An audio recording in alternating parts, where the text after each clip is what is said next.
So சூரிய நமஸ்காரம் எவ்வளோ நேர்த்தியாக பண்ணணும். நானும் சூரிய நமஸ்காரம் பண்ணுறேன் அப்படின்னு பண்ணக்கூடாது, அதை முறையாக பண்ணணும். உங்கள் உள்ளங்கால் பக்கத்தில் வைக்கிறீங்க. வைக்கும் பொழுது உங்களோட விரல் நுனியும் கால் விரல் நுனியும் கை விரல் நுனியும் ஒரே நேர்கோட்டில் இருக்கணும். நீங்கள் உங்கள் உள்ளங்கைகளை தரையில் காலுக்கு பக்கத்தில் வைக்க முயற்சி பண்ணும்போது உங்களோட முட்டி மடங்கக்கூடாது, கால்கள் நேராக இருக்கணும். இந்த அளவுக்கு உங்களோட பின்னங்கால் ஸ்ட்ரெச் ஆகிருக்கணும். உங்களோட கிராயின் ஏரியா எந்த அளவுக்கு தரையை நோக்கி பக்கத்தில் வருதோ அந்த அளவுக்கு உங்களோட பெல்விக் ஃப்ளோர் ஸ்ட்ரெச் ஆகும். புஜங்காசனாக்கு நீங்கள் இவ்வளோ தான் நிமிரணும். ஸோ இவ்வளோ நிமிரணுமா, இவ்வளோ நிமிரணுமா, இவ்வளோ நிமிரணுமான்னு உங்களுக்கு டவுட் இருக்கலாம். உங்களோட தொப்புள் வரைக்கும் உங்கள் உடம்பு தரையில் டச் ஆகிருக்கணும். தொப்புளுக்கு மேலே இருக்க பகுதி மட்டும்தான் வளைஞ்சிருக்கணும். நீங்கள் எப்பெல்லாம் புவியீர்ப்பு விசைக்கு எதிர் திசையில் போகிறீங்களோ அப்போ உள்மூச்சு தான் எடுக்கணும்.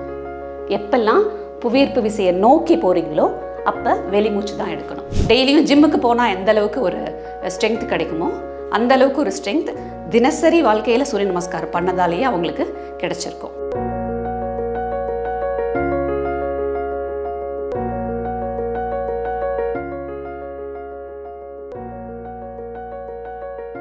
ஹெல்த் கஃபே தமிழ் சேனல் நேயர்களுக்கு வணக்கம். நான் சுகந்தி, யோகா ட்ரைனர்.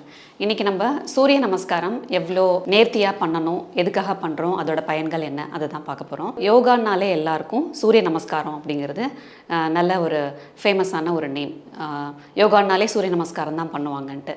சூரிய நமஸ்காரம் தவிரவும் எவ்வளவோ விஷயங்கள் இருக்குது. ஆனாலும் இந்த சூரிய நமஸ்காரம் ரொம்ப பிரசித்தி பெற்றதாக இருக்குது. ஏன் அது இவ்வளோ ஃபேமஸாக இருக்குது அப்படின்னா அதோட பல பயன்களானதான். பேருக்கு ஏற்ற மாதிரியே சூரிய நமஸ்காரம் பேருக்கு ஏற்ற மாதிரியே சூரியனை நம்ம விஷ் பண்ணுறதுக்காக பண்ணுறது மட்டும் இல்லை, அந்த சூரியன் நம்மளுக்கு இந்த சூரிய நமஸ்காரம் பண்ணுறது மூலயமா நிறைய நம்மளுக்கு ஸ்ட்ரென்த் கொடுக்குறாரு, பலம் கொடுக்குறாரு அப்படிங்கிற மீனிங் தான். நீங்கள் கடவுள் நம்பிக்கை இல்லாத ஆளாக கூட இருக்கலாம், ஆனால் நம்ம சூரியனை ஒரு இயற்கை கடவுளாக ஏற்றுக்கிட்டு தான் ஆகணும். அதனால தான் சூரிய வழிபாடு நம்மளோட தமிழர் பண்பாட்டில் நிறையவே இருக்குது. இயற்கையில் அவர் தான் கடவுள். சூரியன் இல்லாமல் நம்ம இல்லை.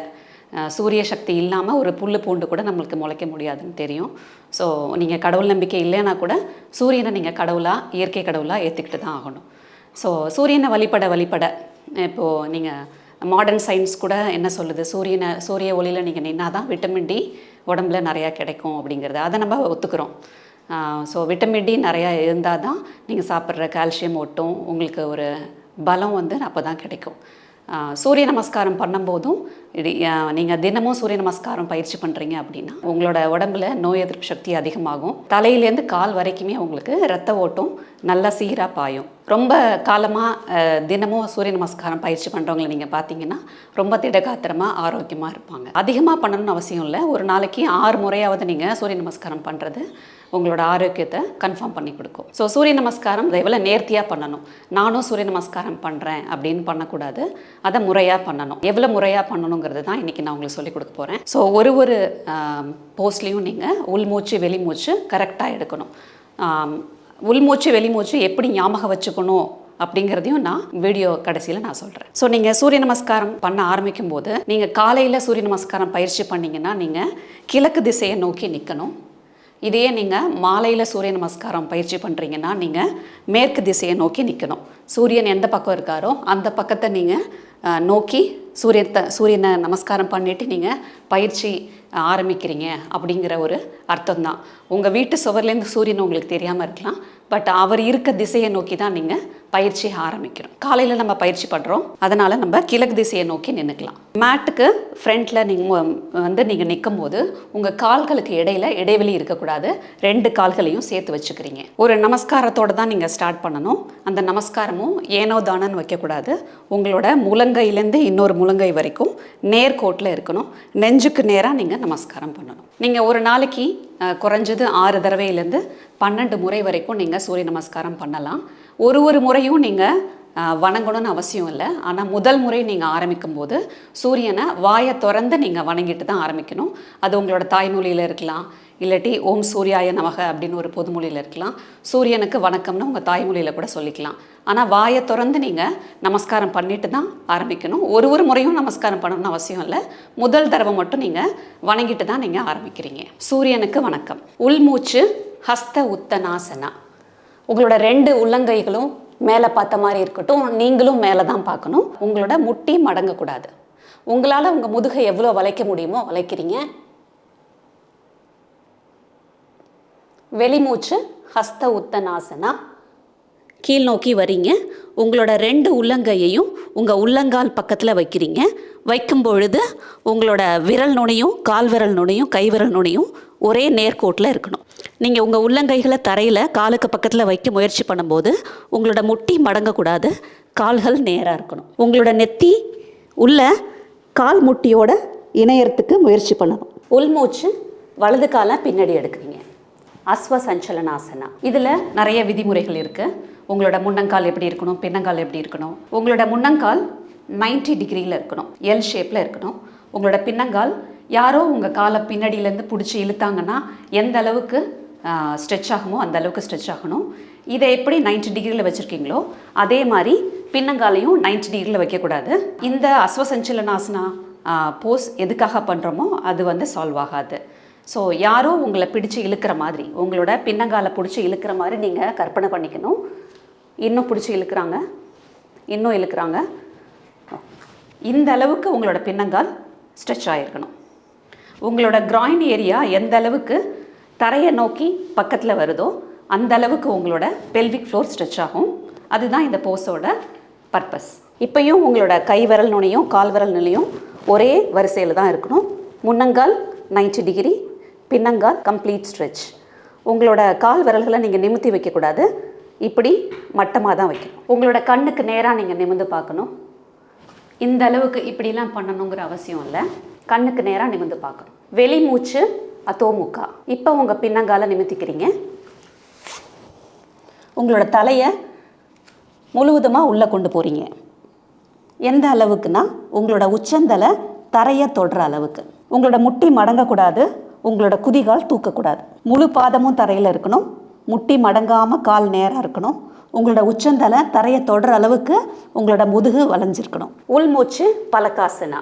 உங்களோட தோள்பட்டைக்கு நேராக உங்களோட கை இருக்கணும். உங்களோட பின்னத்தலையிலேருந்து குதிகால் வரைக்கும் டயகனல் லைனாக இருக்கணும். உங்கள் இடுப்பை நீங்கள் தூக்கவும் கூடாது, உங்களோட உடல் எடை உங்களை கீழே தள்ளவும் அனுமதிக்கக்கூடாது. பர்ஃபெக்ட் டயகனல் லைனாக இருக்கணும். இப்போ 2 முட்டியும் தரையில் வச்சுக்கிறீங்க. வெளிமூச்சு அஷ்டாங்க நமஸ்காரம். உங்களோட இடுப்பை நீங்கள் மேலேயே வச்சுக்கிறீங்க. உங்களோட மார்பு பகுதியை மட்டும் 2 உள்ளங்கைக்கும் இடையில தரையில் வைக்கிறீங்க. அதுக்கப்புறம் நீங்கள் முழுவதுமாக படுத்துட்டு உங்களோட மார்புக்கு பக்கத்தில் உள்ளங்கையை வச்சுட்டு உள்மூச்சு புஜங்காசனா. இந்த அளவுக்கு நீங்கள் நிமிர்ந்தா போதும். முழுசாக நீங்கள் நிமிர முயற்சி பண்ணிங்கன்னா அந்த போஸ் கோப்ரா போஸ். புஜங்காசனாக்கு நீங்கள் இவ்வளோ தான் நிமிரணும். ஸோ இவ்வளோ நிமிரணுமா, இவ்வளோ நிமிரணுமா, இவ்வளோ நிமிரணுமான்னு உங்களுக்கு டவுட் இருக்கலாம். உங்களோட தொப்புள் வரைக்கும் உங்கள் உடம்பு தரையில் டச் ஆகிருக்கணும். தொப்புளுக்கு மேலே இருக்க பகுதி மட்டும்தான் வளைஞ்சிருக்கணும். உங்களோட முழங்கை உங்கள் உடம்போட ஒட்டி இருக்கணும். கண்ணுக்கு நேராக பார்க்கணும். பின்னாடி காலுகளை மட்டமாக வச்சுருக்கணும். வெளிமூச்சு அதோமுக்கா. போகிறப்பையும் இந்த போஸ் பண்ணோம், திரும்பி வரப்பையும் இந்த போஸை நம்ம திருப்பியும் பண்ணுறோம். உள்மூச்சு அஸ்வசஞ்சலனாசனா. போகிறப்பையும் இந்த போஸ் பண்ணோம், திரும்பி வரப்பையும் இந்த போஸ் பண்ணுறோம். இப்போவும் முன்னங்கால் 90 டிகிரியில் இருக்கணும். பின்னங்கால் யாரோ பிடிச்சி இழுக்கிற அளவுக்கு ஸ்ட்ரெச் ஆகிருக்கணும். உங்களோட இடுப்பு பகுதி தரையோட ரொம்ப நெருக்கமாக வர அளவுக்கு இருக்கணும். அப்போ தான் உங்களோட பெல்விக் ஃப்ளோர் ஸ்ட்ரெச் ஆகும். எந்த காலை நீங்கள் போகும்போது பின்னாடி எடுத்தீங்களோ அதே காலை தான் நீங்கள் முன்னாடி எடுக்கணும். போகும்போது நம்ம வலது காலை பின்னாடி வச்சோம், அதே வலது காலை முன்னாடி வச்சு இப்போ சூரிய நமஸ்காரத்தை முடிக்கிறோம். இப்போயும் உங்களோட கை விரல் நுனியும் கால் விரல் நுனியும் ஒரே நேர்கோட்டில் இருக்கணும். கண்ணுக்கு நேராக பார்க்குறீங்க. வெளிமூச்சு பாதஹஸ்தாசனா. உங்களோட மொத்த உள்ளங்கையையும் உள்ளங்கால் பக்கத்தில் வைக்கிறீங்க. கால் 2ம் நேராக இருக்கணும். உங்களோட நெத்தியை முட்டியை நோக்கி தள்ளுறீங்க. உள்மூச்சு ஹஸ்த உத்தனாசனா. வெளிமூச்சு நமஸ்காரம். சூரிய நமஸ்காரோட பாதி தான் பண்ணியிருக்கோம். இதையே நீங்கள் இடது காலில் பின்னாடி கொண்டு போய் அதே இடது காலை முன்னாடி கொண்டு வர பயிற்சியும் பண்ணிங்கன்னா ஒரு சூரிய நமஸ்காரத்தை முழுசாக பண்ணிட்டீங்கன்னு அர்த்தம். உள்மூச்சு, வெளிமூச்சு. இடது காலை பின்னாடி கொண்டு போகிறீங்க. உள்மூச்சு அஸ்வசஞ்சலனாசனா. வெளிமூச்சு அதோமுக்கா. உள்மூச்சு பலகாசனா. வெளிமூச்சு அஷ்டாங்க நமஸ்கார். உள்மூச்சு புஜங்காசனா. வெளிமூச்சு அதோமுகா. உள்மூச்சு அதே இடது காலை முன்னாடி கொண்டு வரீங்க, அஸ்வசஞ்சலனாசனா. வெளிமூச்சு பாதஹஸ்தாசனா. உள்மூச்சு ஹஸ்த உத்தனாசனா. வெளிமூச்சு சூரியனுக்கு வணக்கம். நம்ம எடை குறைப்புக்கோ இல்லாட்டி தினசரி கலோரி ஸ்பெண்டிங் ஆக்டிவிட்டீஸாவோ நம்ம நிறைய பயிற்சிகளை தேர்ந்தெடுக்கிறோம். நீச்சல் பயிற்சி பண்ணுறது, நடைப்பயிற்சி, சைக்கிளிங், யோகா பண்ணுறது, ஜிம்முக்கு போகிறது, எந்த விதமான கலோரி செலவழிக்கிற பயிற்சிகளாக வேணாலும் இருக்கலாம். ஸோ எல்லாத்துக்குமே ஒரு கணக்கீடு இருக்கும். இந்த பயிற்சியை இவ்வளோ மணி நேரம் பண்ணிங்கன்னா இவ்வளோ கலோரி செலவழிக்கப்படும் அப்படிங்கிறது. அது ஒரு மனிதருக்குமே வேறுபடும், அதை நான் இல்லைன்னு சொல்லலை. ஆனால் பொதுவான ஒரு கணக்கீடு இருக்கும் இல்லையா? அதுபடி பார்த்தா 30 நிமிடம் தொடர்ந்து நீங்கள் சூரிய நமஸ்கார் பண்ணும்போது 419 கலோரி ஸ்பெண்ட் ஆகும். அது இருக்கிற எல்லா ஆக்டிவிட்டீஸ்லேயும் முதல் வரிசையில் இருக்குது. நீங்கள் அரை மணி நேரம் ஒரு ஆக்டிவிட்டி பண்ணுறீங்க, இன்னொரு ஆக்டிவிட்டி பண்ணுறீங்க, கேம் விளையாடுறீங்க, இந்த மாதிரி எந்த மாதிரி நீங்கள் கலோரி ஸ்பெண்டிங் பண்ணாலும் ஒரு 30 நிமிஷம் நீங்கள் அதை தொடர்ந்து பண்ணும்போது எவ்வளோ கலோரி ஸ்பெண்ட் ஆகுதோ அதில் அதிகப்படியான கலோரி ஸ்பெண்டிங்கில் 30 நிமிஷம் நீங்கள் தொடர்ந்து சூரிய நமஸ்கார் பண்ணிங்கன்னா அதுதான் இருக்கிறதுலையே அதிகமான calorie spending activity. 419 calorie spend ஆகுது. இடையில நீங்கள் ஓய்வெடுக்காமல் 30 நிமிஷம் தொடர்ந்து பண்ணிங்கன்னா. எல்லாரும் 30 நிமிஷம் தொடர்ந்து பண்ணணும்னு அவசியம் இல்லை. ரொம்ப எடை அதிகமாக இருக்காங்க, எடை அதிகமாக இருக்கும்போது 30 நிமிஷம் தொடர்ந்து பண்ணுறது சாத்தியம் இல்லை தான். ஆனால் நீங்கள் இடையில ஓய்வு எடுத்துகிட்டு கூட திருப்பி பண்ணலாம். மிக சிறந்த எடை குறைப்பு பயிற்சியாக நீங்கள் சூரிய நமஸ்காரம் தேர்ந்தெடுத்துக்கலாம். எதுவாக இருந்தாலுமே தொடர்ந்து பண்ணுறது மட்டும்தான் பலன் நினைக்கும். ஒரு வாரம் பண்ணேன், அதுக்கப்புறம் நான் பண்ணலை அப்படிங்கிற மாதிரி ஒரு உணவு முறையாக இருக்கட்டும், ஒரு பயிற்சியாக இருக்கட்டும், எப்போதுமே அது தொடர்ந்து பண்ண தான் அதோட பலன்கள் அதிகரிச்சுட்டே போகும். ஸோ எல்லாரும் சூரிய நமஸ்காரம் பண்ணணும், அதையும் ஒழுங்கான ஒரு நேர்த்தியான முறையில் பண்ணணும். உள்மூச்சு வெளிமூச்சோட கரெக்டாக பண்ணணும் அப்படிங்கிறத கேட்டுக்கிறேன். ஏன் நம்ம உள்மூச்சு வெளிமூச்சை கரெக்டாக பண்ணணும்? இப்போ நான் ஹஸ்த உத்தனாசனா பண்ணும்போது உள்மூச்சும் எடுக்கலாம், வெளிமூச்சும் எடுக்கலாம். நான் எப்படி வேணால் பண்ணுறேன், போஸ் பண்ணால் போதாதா? ஏன் உள்மூச்சு வெளிமூச்சு ஒழுங்காக எடுக்கணும் அப்படின்னா, இப்போது உங்களோட உடம்பை நீங்கள் ஒரு பக்கமாக வளைக்கிறீங்க, இல்லை ஒரு பக்கமாக குனிகிறீங்க, இல்லை காலை மட்டும் பின்னாடி வைக்கிறீங்க, இல்லை கையை பின்னாடி எடுக்கிறீங்க, இல்லை கையை முன்னாடி எடுக்கிறீங்க. உங்களோட உடம்பு எந்த மாதிரி வளையுதோ அதுக்கு தகுந்த மாதிரி உங்களோட நுரையீரலோட கொள்ளளவு இல்லாட்டி அதை விரிஞ்சு கொடுக்குற தன்மை மாறிக்கிட்டே இருக்கும். நீங்கள் உங்கள் நுரையீரலை ஒரு பலூன் மாதிரி கற்பனை பண்ணிக்கோங்க. உங்களோட ஒரு அசைவுக்கும் அந்த பலூன் விரியும் போது அதில் இன்ஹேல் தான் பண்ணணும். அந்த பலூன் ப்ரெஸ் ஆகும்போது, அமுத்தப்படும் போது நீங்கள் அதில் இருக்க காற்று வெளியேறதுக்கு அனுமதிக்கணும். இப்போ நீங்கள் ஒரு உடல் அசைவு பண்ணுறீங்க, அப்போ அந்த பலூன், நுரையீரல்கிற பலூன் அமுத்தப்படுது அப்படின்னா நீங்கள் வெளிமூச்சு எடுத்து அந்த காற்று வெளியில் போகிறதுக்கு அனுமதிக்கணும். இப்போ நீங்கள் ஒரு அசைவு பண்ணும்போது உங்களோட தோள்பட்டை விரியுது, உங்களோட நுரையீரல் பகுதி எக்ஸ்பேண்ட் ஆகுது, அப்போது காற்று உள்ளே போகிறதுக்கு அனுமதிக்கணும். நான் பலூனையும் அமுத்துவேன், சேம் டைம் ஒரு பம்ப் வச்சு காற்றை உள்ளே அனுப்பவும் நான் முயற்சி பண்ணுவேன் அப்படின்னா 2 வேலையுமே ஒழுங்காக நடக்காது. அப்போ உங்களுக்கு மூச்சு திணறல் வரும்.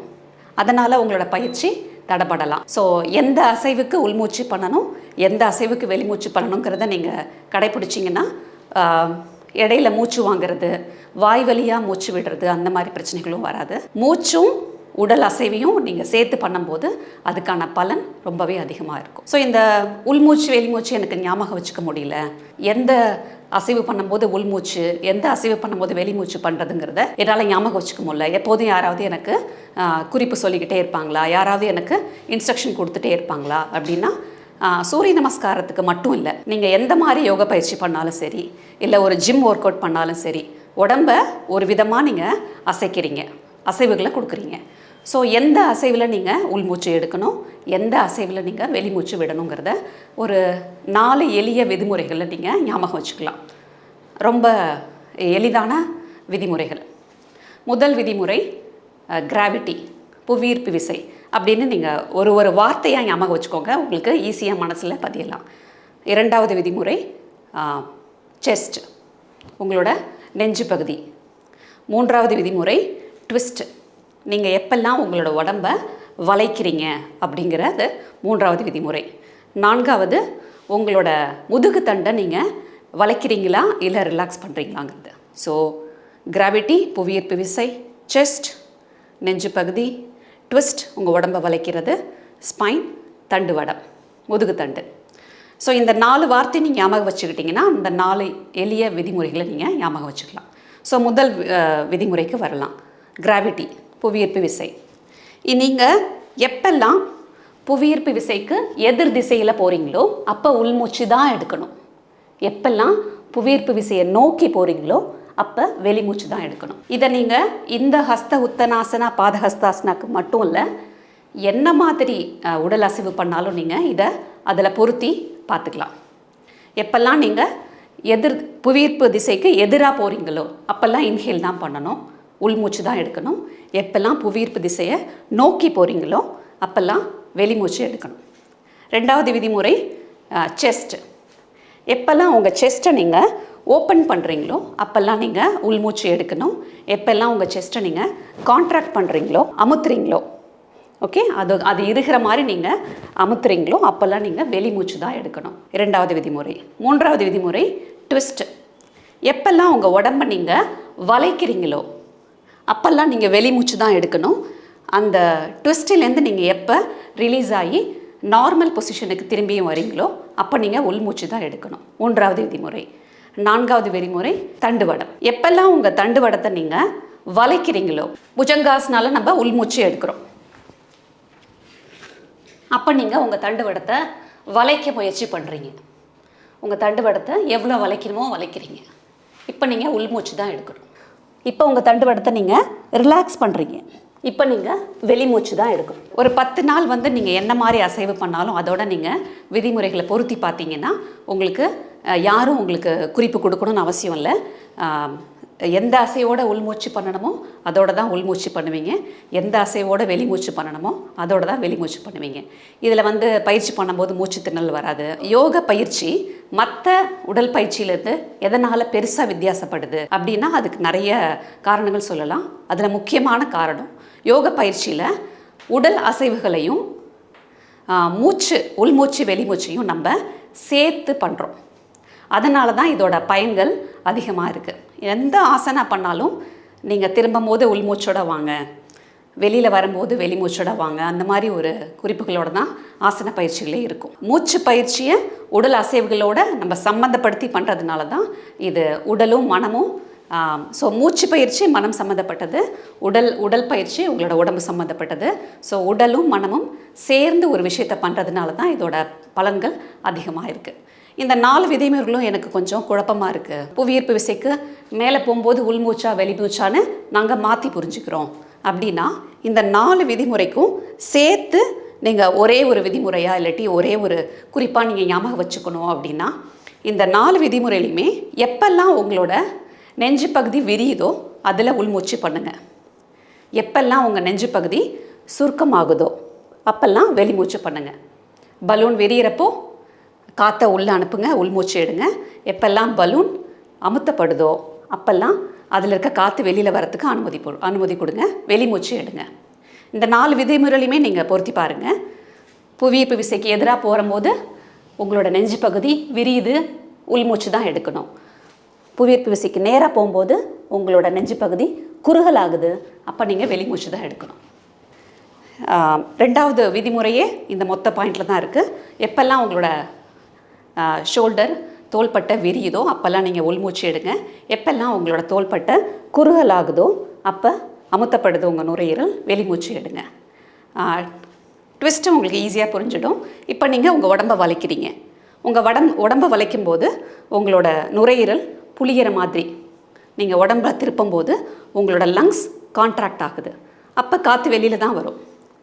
திருப்பியும் நீங்கள் நேராக வந்துடுறீங்க. இப்போது உங்களோட ஆக்சுவல் ஸ்பேஸ் கிடச்சிருது. இப்போ நீங்கள் உள்மூச்சு எடுக்கணும். ரூல் நம்பர் 4லையும் முதுகை எப்பெல்லாம் வளைக்கிறீங்களோ, நீங்கள் பல ஆசன முறையில் முதுகை வளைப்பீங்க. பொதுவாக நான் சொல்கிறேன், இப்போ நீங்கள் முதுகை வளைக்கிறீங்க, உங்களோட நெஞ்சு பகுதி விரியுது. உங்களோட முதுகை நீங்கள் ரிலாக்ஸ் பண்ணுறீங்க, உங்களோட நெஞ்சு பகுதி குறுகுது. ஸோ நீங்கள் தண்டுவடத்தை வளைச்சிங்கன்னா உங்கள் நெஞ்சு பகுதி விரியும், உள்மூச்சு எடுங்க. உங்கள் தண்டுவடத்தை நீங்கள் ரிலாக்ஸ் பண்ணிங்கன்னா உங்களோட நெஞ்சு பகுதி குறுகும், அப்போ வெளிமூச்சு எடுங்க.